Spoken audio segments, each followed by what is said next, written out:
चवनि था पढ़ंदी सिंध त वधंदी सिंध। पानी की सहूलत कोन्हे, वॉशरूम की सहूलत कोन्हे, फर्नीचर ऐं बिल्डिंग बि कोन्हे।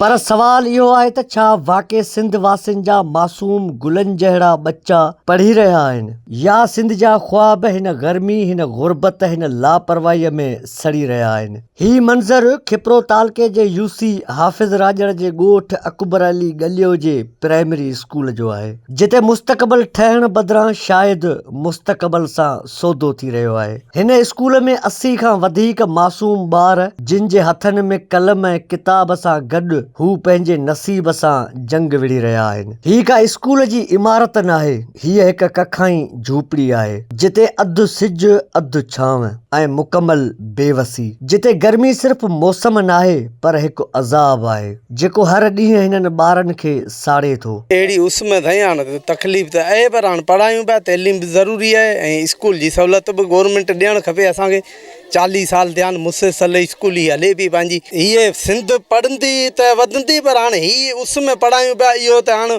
त हुनखे सरबराहनि खे सोचणु खपे त कुझु असीं हिननि जी बि हेल्प कयूं त हीअ स्कूल सुठी पोज़ीशन ते आहे। जेके ॿारड़ा बि ॾिसो पंहिंजा 100 जे क़रीबन 90-95 ॿारड़ा पढ़नि पिया, हिननि खे उस में कहिड़ी हालत आहे हींअर। पहिरीं मेन स्कूल वारी त सहूलियत हुजणु खपे।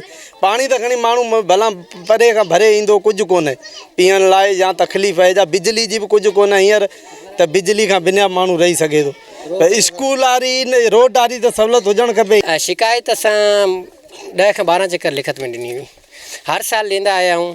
ऐं हिन साल असांखे मजबूरी थी वई, जेको ॿार आहिनि कारे में वेठा आहिनि ऐं अॻिए हफ़्ते में ॿार जेको आहे बेहोश थी वियो, पोइ असांखे बि इहा तकलीफ़ थी। असांजा ॿार हुआ जेके बेहोश थिया, पोइ ज़ाहिर असां दरख़्वास्तूं ॾिनियूं, मीडिया ते बि चयो, ऐं जीअं अॼु तव्हांजी साल लथी ऐं जेको आहे हिन हुकूमत जा साल न लथी आहे। हिते न बिजली आहे न पंखो, न साफ़ पाणी आहे, न नियाणियुनि लाइ को वॉशरूम ऐं नई चौदीवारी। सिंध हुकूमत दावाऊं त वॾियूं करे थी, तइलीम खाते जूं मीटिंगूं बि थियनि थियूं, फाइलूं बि हलनि थियूं, पर ज़मीन ते हक़ीक़त हिन झूपड़ीअ वांगुरु फिटल ऐं अधूरी आहे। ॻोठाणनि मूजिबि 40 साल खां दरख़्वास्तूं ॾेई रहिया आहियूं, पर हर भेरे असांजे उमीदुनि खे नज़रअंदाज़ कयो वियो आहे। छा ही 40 साल कंहिं हुक्मरान लाइ का अहमियत ई नथा रखनि, या ग़रीब जो आवाज़ इक़्तिदार जे कननि ताईं पहुचे ई नथो। असीं तकलीफ़ में आहियूं। अॼु तक़रीबन हींअर खां यको मन 40 साल ताईं, पर स्कूल त अहिड़ी पोज़ीशन वारी आहिनि,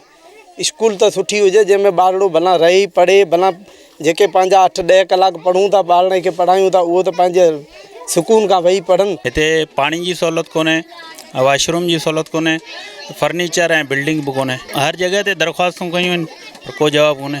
साईं गर्मी में ॾाढी तकलीफ़ ॿारनि खे थींदी आहे, बेहोश थी वेंदा आहिनि, पोइ बि पढ़ाइणा आहिनि ॿार, ऐं ॿार वेचारा पंहिंजी महिनत कंदा आहिनि, गर्मी में माना पढ़नि था। असां वटि अक्सरियत ग़रीबनि जे ॿारनि जी आहे जेके महिनत बि कनि था ऐं पढ़नि बि था। सोचण जी ॻाल्हि आहे, जेकॾहिं हिते कंहिं MPA MNA या UC चेयरमैन जा ॿार पढ़नि हा, छा पोइ बि हीअ झूपड़ी हुजे हा? कॾहिं बि न। पोइ त शायदि AC कमरा हुजनि हुआ, चमकंदड़ फर्नीचर हुजे हा ऐं हिन जॻह ते मॉडल स्कूल जो बोर्ड लॻल हुजे हा। पर हिते त सिर्फ़ पोरियतुनि जा ॿार आहिनि, ग़रीबनि जा ख्वाब आहिनि ऐं उन्हनि ख्वाबनि खे दफ़न करण लाइ बेहसी जो निज़ाम आहे। हिते वोटर जाम पीपल्स पार्टी जा आहिनि, उन्हनि खे दाऊं शिकायतूं त मीडिया ते ॾिसनि पिया, हूं बि चवंदा आहियूं सियासी जेके बि आहिनि उन्हनि खे। हिते भील आहिनि, कोली आहिनि ऐं कुंभार आहिनि, ग़रीबनि जा आहिनि। वॾेरनि जा ॿार हिते पढ़ंदा बाराड़ी ते, उहे शहरनि ॾे शिफ्ट करे चवंदा आहिनि। हिते सहूलियतूं केरु ॾींदो? कुझु बि कोन्हे, वॉशरूम बि कोन्हे। छा तइलीम सिर्फ़ अमीरनि लाइ आहे या इल्म ते बि सिर्फ़